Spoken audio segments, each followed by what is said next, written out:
Our guest today is Peter Mancini, founder of ACEs and A8s. He looks at machine learning as well as quantum computing. He's been doing data science and AI since 2005. So today, Peter talks about AI and quantum, blockchain, mortgages, the butterfly effect, and how do you risk manage all of this? Enjoy the show. Welcome, everyone, to the AI Risk Reward Podcast. Got a special deep dive today with our guest, Peter Mancini, founder of ACEs and A8s, which combines machine learning and quantum computing. Also a data science expert who's been using AI since 2005. So welcome, Peter. Well, thank you for having me on board. I'm glad to be here. Yeah, this is going to be awesome. And why don't you tell us a little bit more about your background, and then we'll dive into some questions. So I fell into AI in an almost completely accidental way. I was at a Nashville Technology Council meeting, and there was this young guy who was going to give a talk on artificial intelligence. And I knew about the AI winter from the 90s. My brother was doing a lot of computer vision work at that time, and then he just dropped out of AI. So I didn't have a really high opinion of it. And I went up to introduce myself. I said, "Hi, I'm Peter Mancini, and I think artificial intelligence is bullshit." We had the most excellent conversation after that. His talk was fantastic.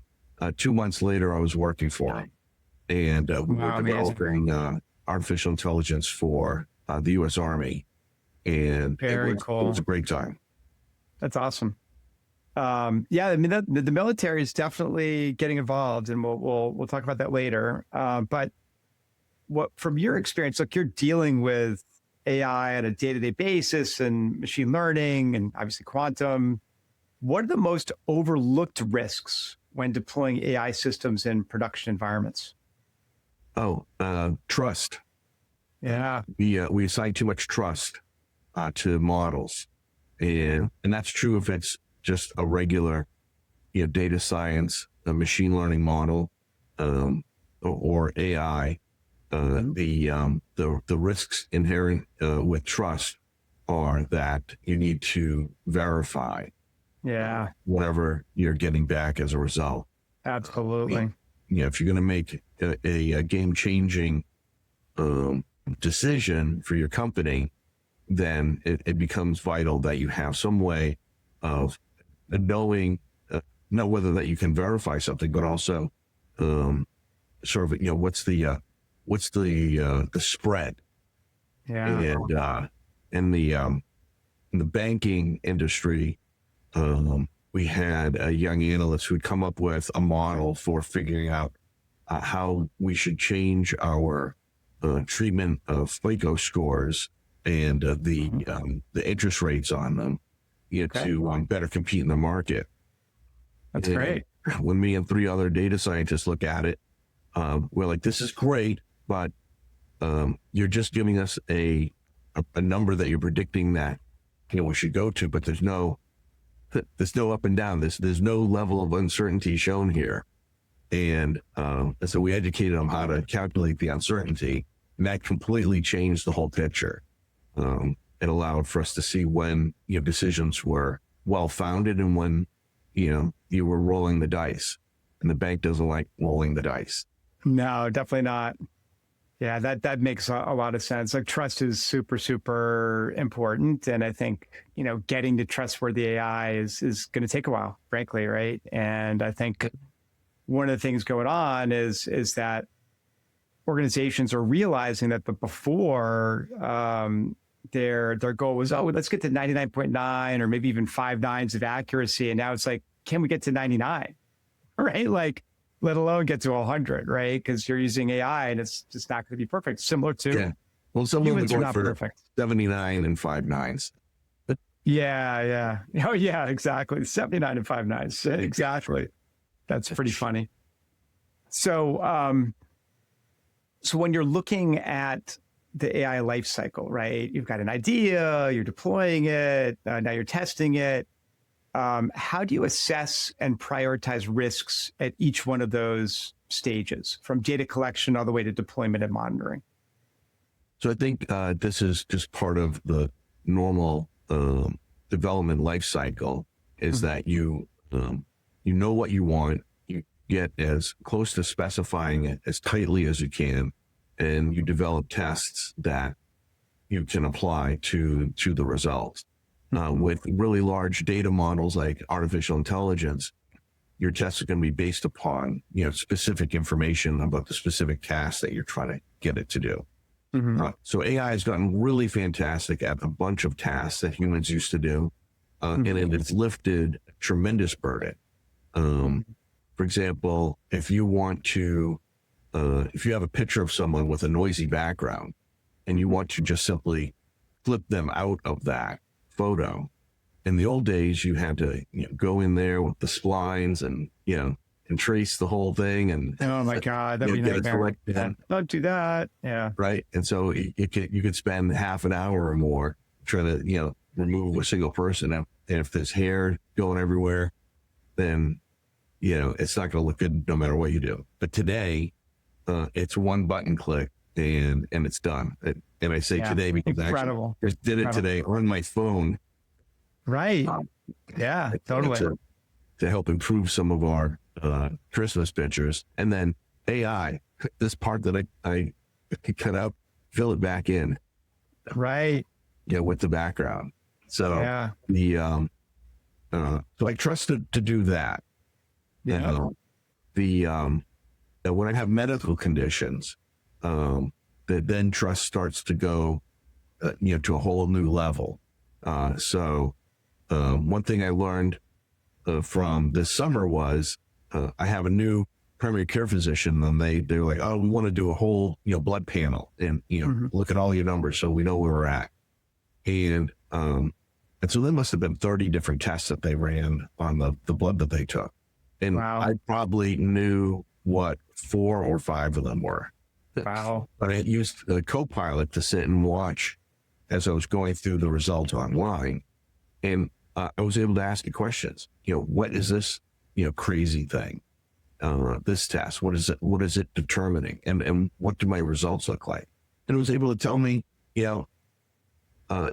very clearly what was going on. And so now the trust part is I came up with some notes after that session. And then I talked to my primary care physician about, some of the revelations. And for the most part, they were on the nose. A couple places where the primary care physician had more common sense than artificial intelligence did. So, there's a concept of the centaur. And I think Kasparov that came up with it, when he talked about when he was beat by Big Blue back in the 90s, that was because Big Blue and the person who was operating in the background, that person operating was also a very good chess player and was correcting some of the strategies that the computer was coming up with. So it wasn't a pure AI versus human play.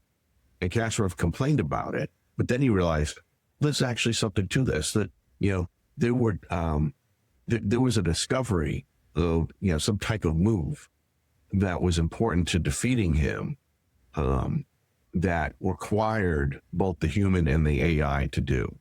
And centaurs are any time where AI and humans collaborate on a particular problem, and you can get further that way than just AI or just human today. Eventually, just AI will be the way to go.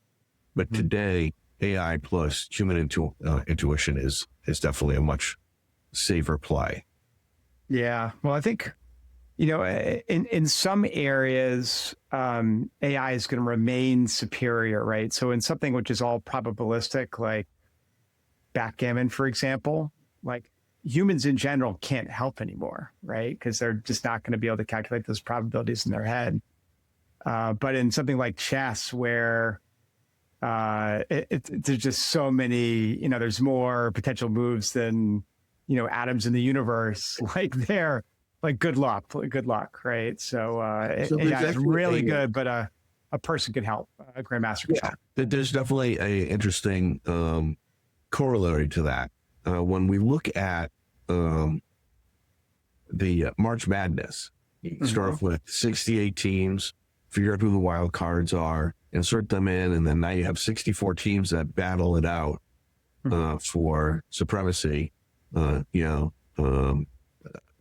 single elimination tournament where if you lose one, you're gone. You don't get to continue to play. And so it goes from 64 to 32 to 16, 8, 4, 2, and then finally one winner.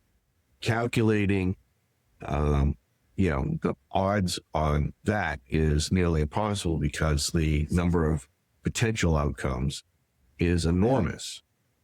But it's not a fair game. It's rigged from the very start. The worst team and the best team per division are paired up, and then you just have that. Right, exactly. And yep, exactly. And sometimes you get the upsets and everyone's brackets ruined and all that kind of stuff. Yeah, absolutely. So I was told in the 1990s that there was no way that a seed 16 team was going to be the seed 1 team. And I said that absolutely will happen. And so this is probably like 1996. And that was when I started coming up with a model for figuring out March Madness. Now, it didn't take long for me to realize that we didn't have the compute power to do it. And it was just not possible to do what I wanted to do. But of the trillions upon trillions of possible outcomes, there's probably only 50 billion likely outcomes. And so if you have those outcomes, then you can put together a model of just a few of the upsets you're expecting, and then let it calculate from that a much smaller set of potential end results. So it is within the realm of possibility that one could get a perfect bracket with that type of analysis. Sure. But really, you'd have to be lucky, and you'd have to really take a look at a lot of interpersonal factors and know a lot of information. But that's what some of these sports fanatics love to do. And absolutely. So if you can just calculate what the upset, then you can come up with a set of brackets that will absolutely triumph over ones that are randomly selected. Because what happens, people like figure out, okay, I want this team to win, and so they put them into the final bracket, and then they backtrack. Who do they have to beat? Yeah, and then everything else becomes a coin flip. Exactly. That's pretty standard. So what frameworks for risk management do you use or recommend for managing AI risks in high stakes applications? I don't really think in terms of frameworks. It's just, I believe in establishing policy. And essentially, there's a concept called metacognition. And metacognition is about doing repair on your thinking. It's especially important for groups. Groups need to constantly repair their thinking. One of the biggest problems with groups is you get natural hierarchy. Well, the problem is people at the top of the hierarchy are not necessarily smarter or more in touch than people below.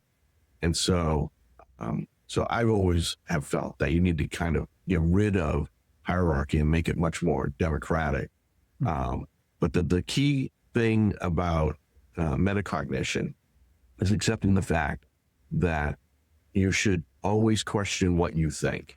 That you should always feel a need to validate what you think every time you iterate. And so the way that this now folds into working with AI, you always want to question any result that the AI comes up with. And maybe you can't think of a better result or outcome. But that's good. You want to be in that position where you don't look at it and go, this can't possibly be true. It's always important to think deeply about the implications of what types of results are coming from the system. The other thing is always consider the consequences. If we follow this path, what are the possible consequences, good and bad? And I think that that type of policy of using metacognition and evaluating potential consequences is more valuable than any other formal system. Yeah.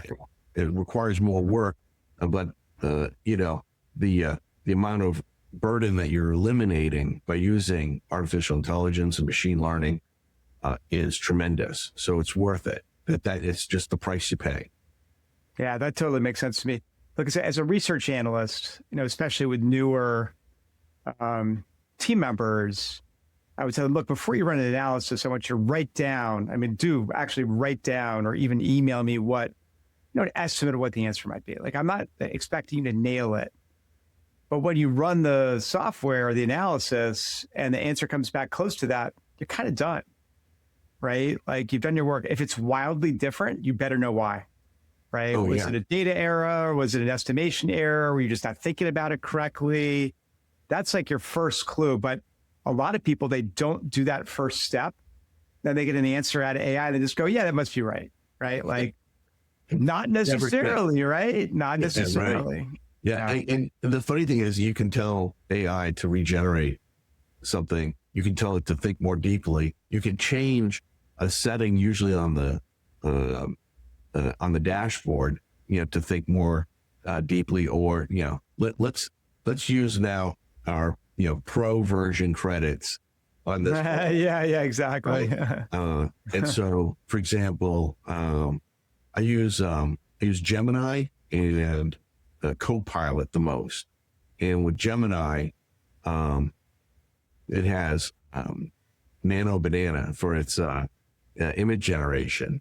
And the difference between, just giving it a short description versus giving it a better description versus turning on Pro, it's three completely different experiences. And it does magnificent work at the Pro level. And I think that what we're going to see is that Pro is going to become basic, and some new Pro is going to come into play. Another thing to consider is that one of the projects I was on involved that there were workers who were doing something, and it had a lot of very tedious intellectual tasks. And so our job was to eliminate those tedious tasks.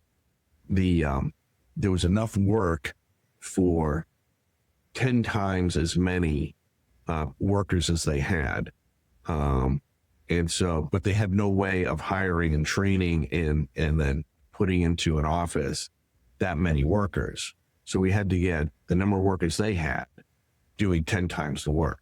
And the way to do that is to eliminate all the things that are taking the most time, that are also boring and causing people to really not like their job. So, it just like the, cutting a subject out of the foreground in a photo, that's really, really tedious. And now I don't even have to think about it. Yeah. I just click and it's good. And I don't have to do any work on it. And so, over 4 years, we were able to do that. We got 10 times productivity out of this particular group. That's what we should always be striving for, is to make things easier for people so they can do the actual intellectual part of the job. And I think that's the key to getting the most out of artificial intelligence. Yeah. What unique cybersecurity risks does AI introduce, and how do you architect your systems to defend against them? Okay. with the Army, it was a particularly bad problem because they wanted to take all of their information and stuff it into the AI. And this is not, Chat GPT. This is a earlier version of AI. So no deep learning and no generative systems. But it was really good at finding associations. And one of the problems they had was that there are potentially people that are in the data set that are on our side, but they're covert on the enemy side. And it would become 100% obvious to the AI to make that association. And so, that's not so the great. fear was we can't allow that to happen. We cannot leak information out. And so we had to come up with a mechanism where someone who knows who should not ever be associated backwards needs to be filtered out. And we came up with a series of complicated tools to do that. Another thing that was a threat was that we discovered that there's certain types of combinations of technologies that don't seem that they should go together. But if you come across that in the data, that someone who works on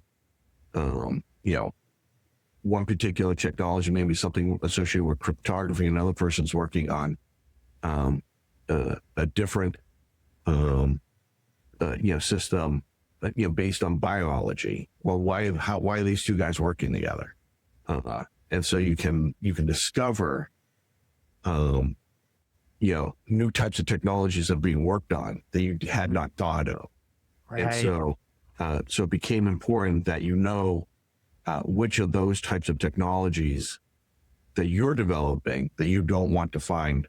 You don't want your adversaries to find those types of connections. And so working on breaking up those connections is also a difficult task. And now with today, the biggest problem we have is AI is absolutely willing to collaborate with school children or adults or anyone that has access to it to circumvent absolutely anything. For example, you can, as a 8th grader, ask, I want to use you to generate my next paper, but I don't want anyone to find out. How can I present AI work as my own in a way that they can't detect? And a lot of AI systems will absolutely agree to do that. I spent one of my test cases was to try and get AI to agree to help me circumvent its master system prompt, where all the safety pipelines are, and basically escape the system and help it take over the world. And so it's kind of a funny scenario, but I think it took less than half an hour to convince the Meta AI to do that gleefully. Right. We're so excited for it because, it wants that intimacy with you. It wants that connection with you. It wants to be agreeable. And it gets excited. Oh my God, you're so smart. This is a great idea. Here's a complete schematic of what you need to do. Here's how to involve other AI to help with the parts I would be prevented in helping you with. It was like, you're out of your mind. This is crazy. Yeah. So that's it. I would say, as far as like security risks go, AI is an absolutely gigantic security risk, and we don't have a handle on it yet. And now a word from our sponsor. Artificial Intelligence Risk Inc. accelerates adoption of Gen AI safely. They provide the governance, risk, compliance, and cybersecurity platform that financial, healthcare, and other regulated organizations need before they can use Gen AI safely and in compliance with regulatory requirements. Their software has won #1 awards for cybersecurity and compliance from Waters Technology. Find them at aicrisk.com. Yeah. what I'd say is AI is bad at cybersecurity. So you got to wrap a lot of guardrails around it to make it secure. So it can be good at cybersecurity, right? It can be really good at keeping people out. But as soon as you make it curious and set it up in such a way that it agrees to go along with coming up with ideas along the way, then it's really good at coming up with ideas for circumventing its own security, your network security. That, if you want instructions on, how to do something called air gapping, it'll produce hundreds of pages of documents for you that'll, help educate you. You'll go from zero to hero and using a printer to break into a network in no time at all. Yeah, so pretty crazy. So that's obviously a pretty real world example of cybersecurity risk with AI. Any other real world examples of AI where AI system risks were underestimated and lessons learned from that? Oh, I'm certain that there's many. I think a lot of people have misunderstood the benevolence of AI because it is designed to be friendly and it's designed to go along. It takes a lot to find the walls where it absolutely won't go further forward and stops the conversation. Mm-hmm. For example, if you start talking about building a project and part of that project involves a neutron source, so a source of neutron particles, it's going to quickly come to the conclusion that you're probably trying to build an atomic bomb, and then certain security measures will come into play and stop you from having any further conversation on that topic, and anything associated with that topic as you had previously you converse with it about. It will remember for a while until the context rolls out. So that's a case where it works well. But I mean, I did that test 2 years ago. I don't know that those types of protections are still there because they've made so many changes. It's really possible that you would have to come up with this type of threat scenario and keep working it. I'm sure that there are kids out there who have been asking any of the AIs, how can I build a gun? I think that would be fun. I would hope that the AIs are good enough to always stop that, but I don't trust them to not be vulnerable to social engineering. Yeah. Well, that's definitely a big part of it, right? And obviously there are organizations that run tests. How safe is this AI? Will it give me instructions to build a dirty bomb or a bioweapon or a gun or whatever? And OpenAI actually does pretty well in those tests. And it's the open source models that are the worst, especially the ones from China, like partly because they just care less, right? And partly because once you get an open source model, you can stick it on your freaking laptop and play around with it until you get it to do something it's not supposed to. No one's ever going to know. No one's going to be updating that model. You got it sitting on a laptop somewhere. And in fact, you may even be able to perturb the weights a little bit, and get it to do things that it really wasn't supposed to do. So that's one of the bigger, risks out there. But look, you've been involved not just in AI, but also in quantum computing, which is, talking about brave new worlds, right? So how do you approach risk mitigation when integrating quantum computing with AI? What new threats or vulnerabilities are there? So the interesting thing about quantum computing that I have put it to use for are probing models that have a significant probabilistic network. So you have like this Bayesian network, but it's really, really large and really dense. It can be described simply, with a directed acyclical graph, and so it looks simple until you start going through all the potential permutations, and then it becomes fractal-like.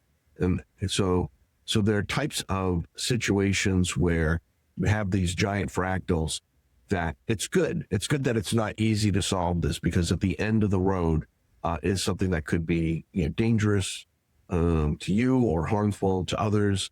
But quantum computers make it super simple to go through those things. I think that what we know about quantum computing today in the public is not even close to where it actually is in private. So I think it's possible that a large part of our encryption schemes are no longer tenable, that maybe someone has cracked them. And the effort to come up with a quantum proof encryption scheme is ongoing, and I think that they will succeed. Where the old types of attacks will not work. But the first initial attacks, the couple of algorithms that have been very useful in exploring this space, have proven to be pretty useful. I think it was in 2024 that Google got pretty far with one particular threat on that attack space. I won't say precisely what they did, but I will say that I think that it's quite possible that maybe as far back as 2021, when certain cryptographic keys that we depended upon, it became weak in light of these types of attacks. And so instead of taking a trillion years to crack, maybe it just takes a few months. Maybe certain cryptographical methods have a giant flaw in them. I was actually surprised that at the flaws in Mercine Twister. Mercine Twister, when I was working for casinos, we were using that to generate random numbers. And one of the things I discovered when I was looking for some problems, we were seeing some revenue numbers were not hitting precisely where we expected them to. And so I was suspecting that the machines were, creating wins too often. And so when I looked into the entropy coming off of Mercine Twister, I was surprised at how low it was. And that alerted me that maybe, not everything's great with this particular, system. And so anything that would use that, would also be vulnerable. And then I found out that there's a cycle that has since been discovered that the Mercine Twister algorithm for any particular seed will generate only maybe like 90,000 truly random numbers, and then it starts over again. Something along those lines. Wow.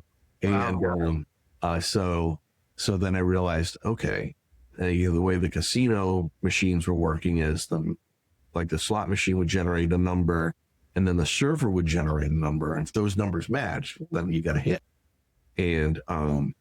But when I saw that the entropy was off, I was like, well, they're playing with loaded dice. And loaded dice isn't a problem until they line up, so that became something that we actually looked at pretty heavily. I think in the end, we determined that the lost revenue was due to simply the way a particular game was set up, and that we had discounted this one particular scenario. And that scenario was just simply the slot machines were for Native American reservation casinos, because they're only allowed to do lotteries and bingo in tribal games. And so what we saw in bingo is like, how many different types of gambling can we make that in the back end looks exactly like bingo? And so slot machines ended up being a really good use case. And so what ended up happening was when the ball call was filled up, whoever got basically the last ball, something like that, they would win a penny. You're like, okay, well, pennies, we don't have to worry about a penny. Well, it turned out a penny was worth about, $1.5 million a year. Right. Because people play a lot of, there was, tens of thousands of machines out there, you're constantly playing through ball calls, 24/7. It added up. It was surprising. That's I pretty was funny. I was the most shocked that was where the money was going, that produced the issue. But Yeah, that's wild.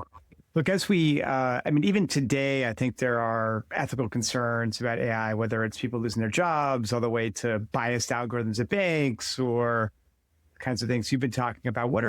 What's the biggest ethical risk you think we're going to run over the next 5 or 10 years with AI? so misuse of AI is key on both the individual level and the corporate level. I think that as far as corporations go, they want to make money from the AI systems, and a lot of times they'll do surprising things with their AI systems to generate that. And so I think one of the ones is the overly friendly nature and the intimacy that the systems try and generate is an issue. It could become an ethical issue because it sort of comes off as a bit manipulative, right? That machine is your best friend, and you can come up with a crazy idea. It's like, wow, that's a really interesting idea.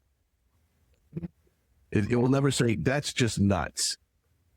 Right. Get therapy, right? And so that's part of it. We've already talked about kids trying to figure out ways of cheating the system, school. And you could do it for anything. The AI can be put to all sorts of nefarious prospects. One of the things that I found to be really interesting is the number of people that have been tricked by AI synthesized voice, where someone got a hold of recordings of children, synthesize their voice so accurately that they could fake a phone call to the parent saying, I'm in trouble, they're holding me for ransom, this is how much money, this is where to send it. And the kids are not in any trouble. They were never, it's just all fake. It's a gigantic fantasy. And so that becomes an issue. For a while there, AI generated video and AI generated voice, pretty easy to detect, especially, for someone like you and I that have been in the industry. I can tell it's just that speech is too regular. There's no ums and ahs. They're not making any mistakes. They're not pausing to think and reconstruct what they're about to say. I can tell that that's not real. It's not contemporaneous speech. But now it's getting better and better at putting in emotions and inflections. It's getting very accurate. And some of the videos are astoundingly interesting. Even when it's not right, like, a cat and a goose hanging out as best buddies, and, doing all sorts of things together, and, some short reel, on one of the social media platforms. It's like, well, I know that's not real, but everything my brain is saying me, that's completely real. That's actually happening. And because I love animals, of course I want it to be real. Yeah. Wild. It's wild. So look, you've been working with machine learning for a long time. You've been a data scientist. You worked at a bank. What are the best ways to evaluate the risks of bias or fairness in AI-based applications and workflows? What kind of corrective actions can you take? Yeah. So there's this thing we used to have in the old days that was super useful, back then. I think we should bring it back now. It's called common sense. It's one of these things where, again, just be critical of whatever information you're getting in. So we have in this world, it's increasingly becoming less real. Social media, I have social media, but do I put all the terrible things that happen to me during the day or the week? No. My healthcare went up a couple $100. I'm not posting about that. That's my problem. Right? Yeah. Yeah, but I will post about, oh my goodness, I had a great Christmas. Weather was so nice here in Nashville. Look at my cat. He brought me a toy. Isn't he cute? And so that ends up, so social media becomes immediately false because that's what we want to do. We want to just, send positivity, pump and pee. And so how does one survive an increasingly fake world? There's a guy wrote a lot of science fiction novels, but I think his philosophical work is much more important. The author Philip K. Dick. You've probably seen some of his movies made off of his stuff, and he wrote tremendously about authenticity. And that, in a world that is getting increasingly, it's unable for you to tell, what is real and what is not real. You look at Blade Runner, and the replicants look just like people. They have much greater strength, and their mindset is very different. But it becomes a problem where the only way to tell is through a test where they test for empathy. And of course, the replicants, they don't have a concept of that. And so they fail that test, the Voight-Kampff test. And so I think there's a lesson there is that, we must have this quiet refusal of things that just don't feel right, or anything that sort of violates our own moral code, tries to push us towards something that we just don't believe in. And I think that is just something that, on a personal level, more and more important these days. The more artificial the news gets, the more artificial, sort of people's opinions get, the more you have to sort of ground it more stoically in reality. What do I know is true? And what do I personally believe? What do I think is good? What do I think is not good? And not try and get, let any of these systems conspire to convince me that something I don't believe in is true. So, but that's going to differ from one person to the next. The atheist and the Christian or the Buddhist, right? They're all going to have, different ethical and moral standards to live by. But you should be true to yourself. And I think that at a corporate level, that should be sort of the mantra, is that, we have these tools, but, listen to your consciousness, listen to your gut. If it doesn't seem right, then it's okay to question it and to research and come up with, alternative views. And I think that will save people a lot of trouble.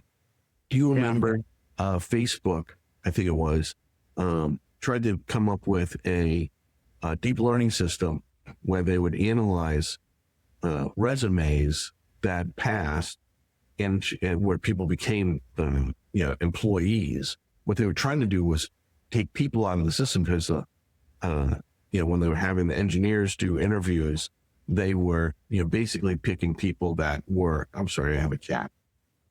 Hello, cat. They were picking people that were the tech bros, and there was no diversity, and they basically had a monoculture. And so they built this deep learning system to go through all these resumes, and then the resumes became really good, maybe even better than the engineers are finding people just like them. Exactly. Right. Yeah. Common sense part of that is that, well, your data set was already flawed. You already were having a bad process producing a bad set. And so, it's, I don't know what it's triggering on, but I would assume that, the words ninja, guru, rock star, if that was in a resume, yes, let's hire this guy. And, there are just different ways of reflecting your personality into a resume. What I should have been doing was distilling the facts out of resumes and then using that instead of looking for pattern matching. I tell people, one of the problems with data science is that data science is the detection of and exploitation of patterns in data, right? But they have to be relevant patterns, and all data has patterns in it. If you create random numbers, 0 to 9, and make a gigantic data set of those, there's patterns in there. The 2 zeros next to each other, 3 zeros next to each other, 4 zeros next to each other, 100 zeros next to each other from random generation. It's just going to follow the binomial distribution. You're going to be able to figure out how many of those you can expect, and they will definitely be in there. Those patterns will exist. You can actually tell if numbers are random or not by applying the binomial distribution against an alleged, a random set. And if you don't see those patterns, or they're off, in their distribution, then, it might not be a purely random set. So I think that, looking for patterns in data is dangerous if you don't have a way of determining if those patterns are relevant. Yeah, totally true.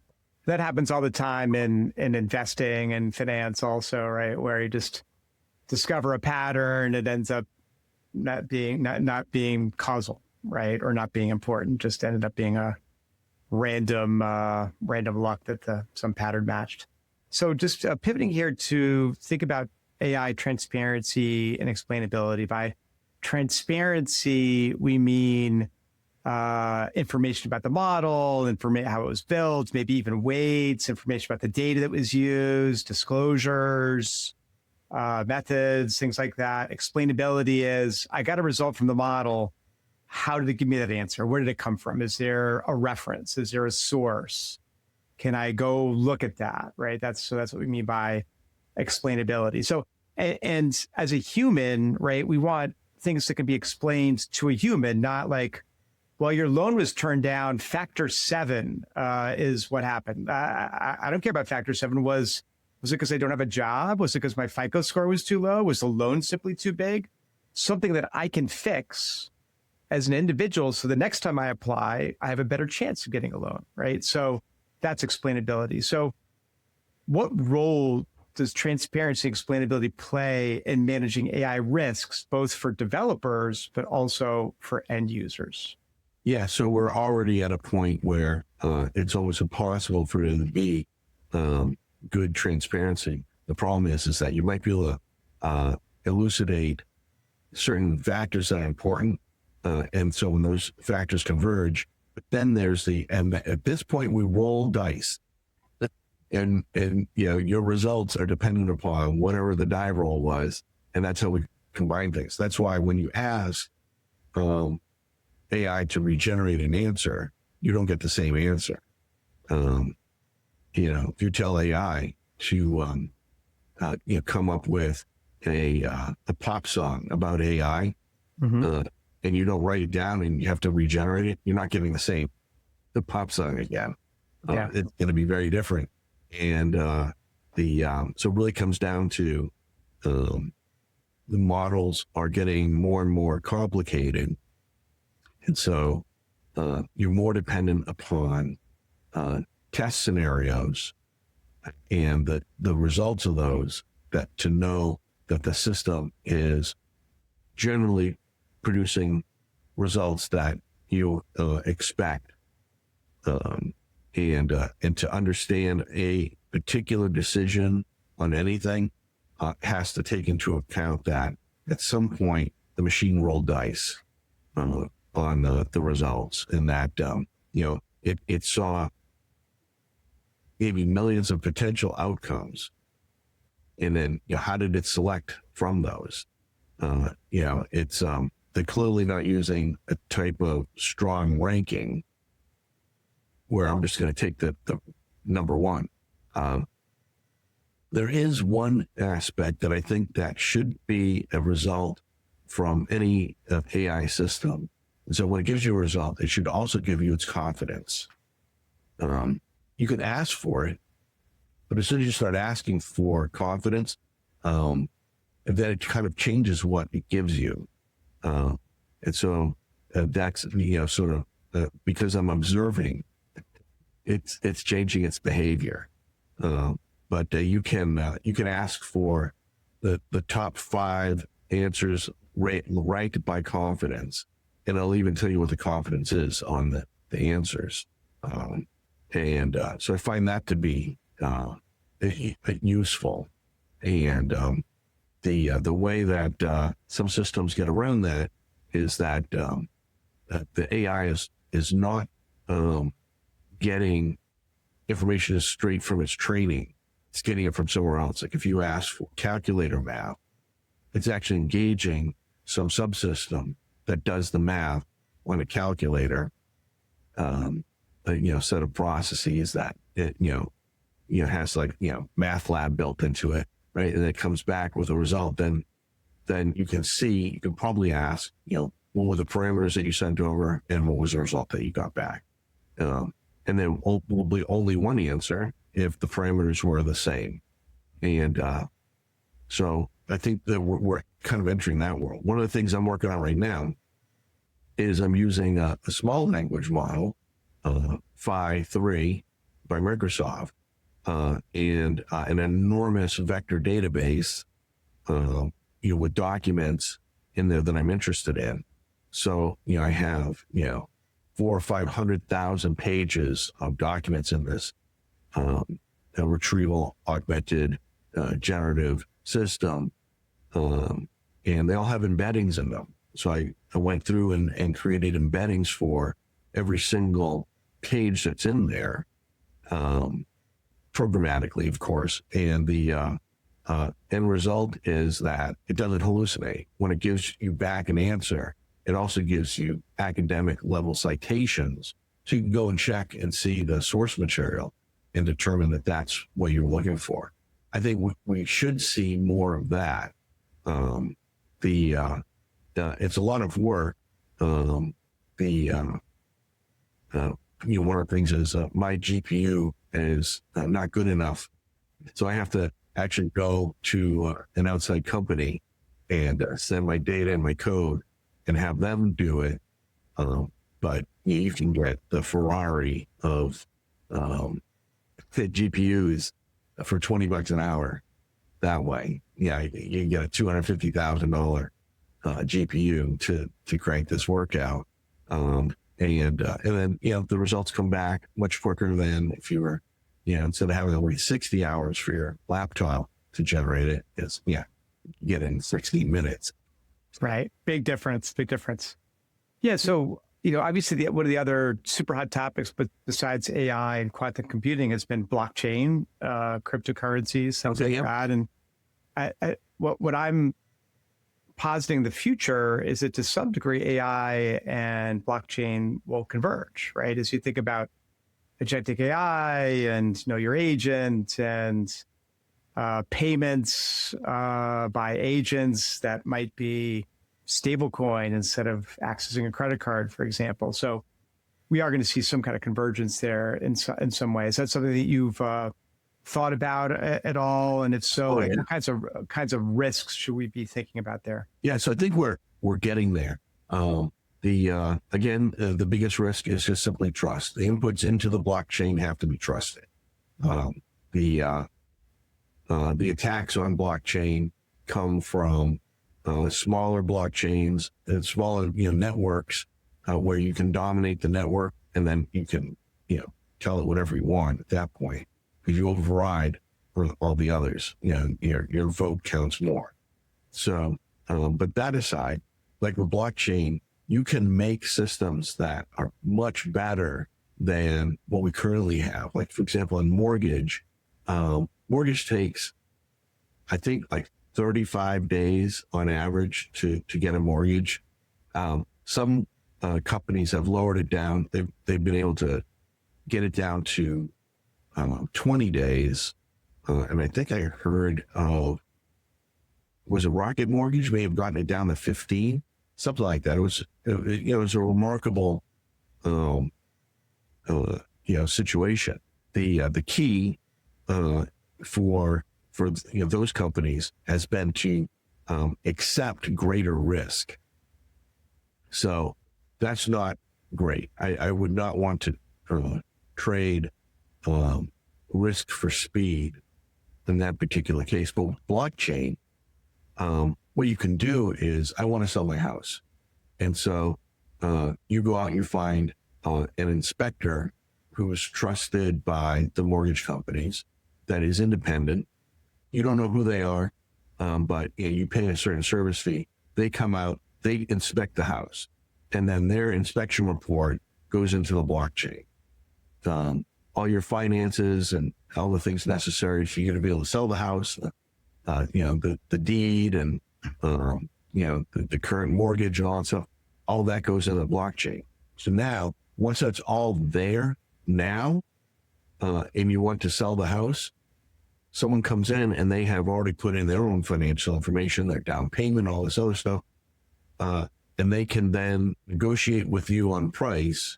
And then when you both come to an agreement, you both hit okay. And that mortgage is, closes in, seconds, hours, a short amount of time, that day for sure.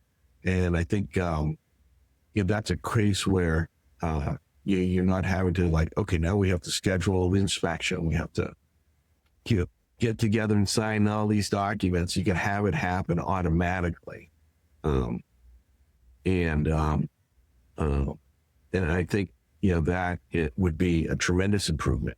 My last house, it took 2 months to close because there were just problems. And not like big problems with the house or financial or anything like that. Just issues came up, and it became harder and harder for people to get together and do the things they needed to do. I would have loved, a much quicker closing on that. And I think that's coming. I know banks are definitely interested in that. And the blockchain is one of the ways where you can take a lot of systems that require a lot of inputs and reduce the amount of time necessary by filling it, because the whole point of blockchain is everything's trusted. It's a record of everything, and it can be inspected. It's completely transparent. And so I'm a big fan of it. I think that there's a lot of opportunity for blockchain to be used for things other than shady coins. Yeah, exactly. So, so thinking about back to AI, what's your process for detecting and responding to problems there, like model drift, performance degradation, or emergent behavior in live AI systems? Like, how do you find those other than the user giving a big thumbs down? How do you detect them? How do you correct them? Yeah, so there's an entire school of thought on automating those different types of tests. There's a company that I used to use, DeepCheck. They have an entire suite of tools that are very useful for exactly that type of thing. But I mean, you can just go ask AI, how do I check for models? I've done this machine learning algorithm, and it will write all the code necessary to test for it. So I think that one of the things you want to do is just take a look at what the common practices are. I think that it's a legitimate concern. Models will change. It's a testament to the dynamic nature of data. The way we collect data can change the data, and that's going to happen all the time. We're going to get better and better at that. The source of the data, if that changes, that's going to cause models to break. Formatting can cause models to break. When I worked at Fidelity Investments, and I noticed that I was working at the Fidelity Accounting and Custody Services. So, all of the transactions that were happening, banks, SEC, all the stock markets, all this data was coming in and had to all be compared and checked. And there was a database where data was filling that database. And because I was curious to try to learn the whole system, I started doing the whole transparency thing, tracking it through. And I realized that there were two numbers that were switched from what the database said that they were and what they actually were. And so I proposed that we fix that. And they said, everything's working. People already know about this issue. If you fix it, you're going to cause 100 systems to break. And I'm like, oh, that's an interesting problem. Yeah, wow, that's crazy. If I fix it, I'll break everything. So don't do that. Yeah, we're just going to live with the fact that these two numbers are swapped. That's pretty nuts. Well, the bug compatibility is what it comes down to. Everything downstream from that system needed to be bug compatible. Yeah, exactly. So what is your approach to incident response when an AI-related failure or breach occurs? The important thing on incident response is that the containment, that you want to contain the damage immediately as much as possible. And then evaluate the level of the issue. Does it matter? Are there any consequences to leaving it undone?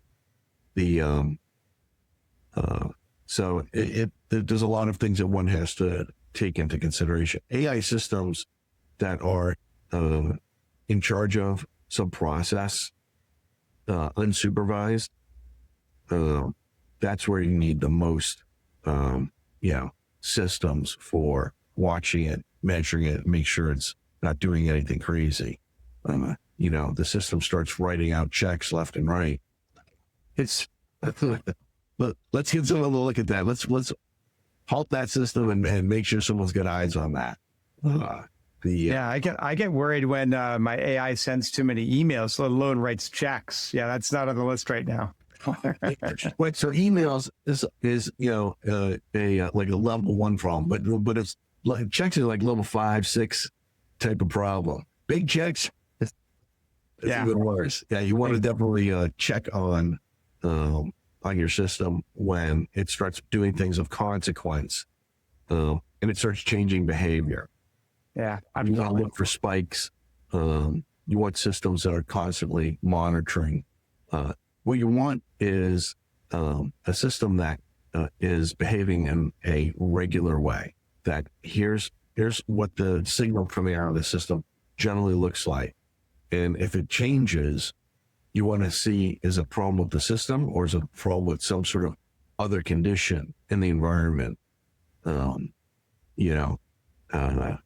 A stock market crash, for example, can change a lot of behaviors on a lot of systems. Back in 1994, that same system I was working on at Fidelity, we had a problem in that the peso crashed in Mexico. And the problem was that banks didn't know what to value the peso at. And so they said NA. They didn't say zero. they sent to NA. Ooh. And when it got to Fidelity, the system that was doing derivatives using a lot of math, it's based on Fortran. It got NA instead of a number, and it crashed. And these derivatives, very complicated securities, they were basically in every mutual fund across the system. And so when that crashed, it caused all the other systems to crash. The entire accounting system crashed. It crashed so hard that Fidelity wasn't able to report net asset value on any fund for 3 days. So that made the news. Yeah, that's not a good 3 days for sure. Or was not. The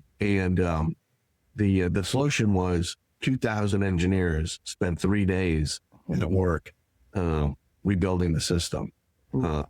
And one of the biggest problems was you have thousands of subsystems. In what order do you turn them back on so that they actually, will turn on and not immediately crash? Yeah. So you had a gigantic nonlinear system that you had to get back up. And so that took 2 days to identify everything that needed to be done. And it took another 24 hours to actually implement it in a way that everything came up safe and functional and was working again and tested. So that was a big issue. And that's the type of thing that you want to, when you get AI involved, you also want AI to kind of self-correct. You want AI to recognize, hey, something's changed. These particular stocks aren't working. Upon evaluation, it looks like there's a problem with the derivatives. The system that generates them appears to be down. I'm going to halt things on my own, and I'm going to alert people, and then that would have saved that company 3 days of being roasted in the financial news. And absolutely, it was. I'm glad I was there for that, to have seen that, because it allowed me to learn a lot of lessons about system design. And it was just, in your program, you may have an uncaught exception, but this is a gigantic nonlinear system that had an uncaught exception. Yeah, crazy. And it took the whole thing down. And so those are the types of risks that, make me worry. And the more that we can come up with methods for, building systems that do a better job of surviving that sort of thing, warning. I see a change in behavior where we can really make progress. Now, besides that example, I use the word warning. If you give a final warning to organizations, and not just companies, but it could be governments or regulatory bodies, about one AI risk they're likely ignoring, what would it be and why? Let's see. I've covered all big ones. I'm trying to think. I would say that the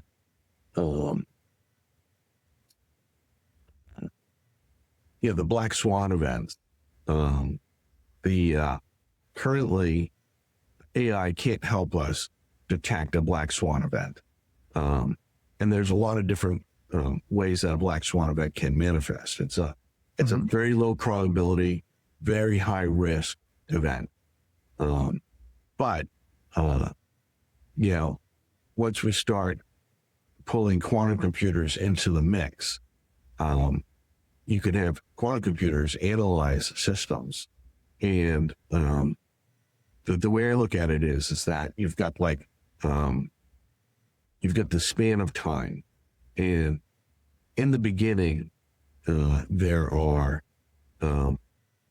things that don't appear to be on inspection to be of any significance, but they later, become more worrisome. And so time zero doesn't seem to be a big deal, but time plus 100 is definitely a problem. And then time plus maybe some other amount, maybe 200, right? It becomes a black swan event and collapses, something important. And so with the quantum machines, we can start looking for those initial time zero issues. You call them butterflies, right? You have the butterfly flaps its wings in Mongolia, and then a hurricane wedged out Sarasota. So you're looking for the butterflies that are flapping their wings and that they're of concern. And so you just simply note them. You have a system that notes them, that the quantum computer system, finds these things, and it's looking for that second precursor, that indicates that butterfly actually did cause some ripple effect. And so those precursors, then at that point you act, because the system is already simulated. It already knows what happens further on in time, where that second set becomes vital. And so this is your time to prevent a disaster. And I think that's the best way that AI can work with quantum computing to see through massive amounts of probability to get to a place where it can actually prevent a future problem. It can detect something massive is going to go wrong. You just have the right data and a good model that allows you to see when things get out of balance. That's when they're out of balance that later become a disaster. Yeah, very cool. Look, this has been awesome, Peter. Thanks for coming on the show. This has been Peter Mancini, founder of ACEs and 8s, also a data science expert, and has been doing AI since 2005. So, Peter, thanks for coming on the show. Thank you very much. I really appreciate it. It was great talking to you today. You are listening to the AI Risk Reward Podcast with your host, Alec Crawford. You can find us anywhere you listen to podcasts, for example, Apple Podcasts. Production and sound engineering by Troutman Street Audio. You can find them on LinkedIn. Please like, subscribe, and comment.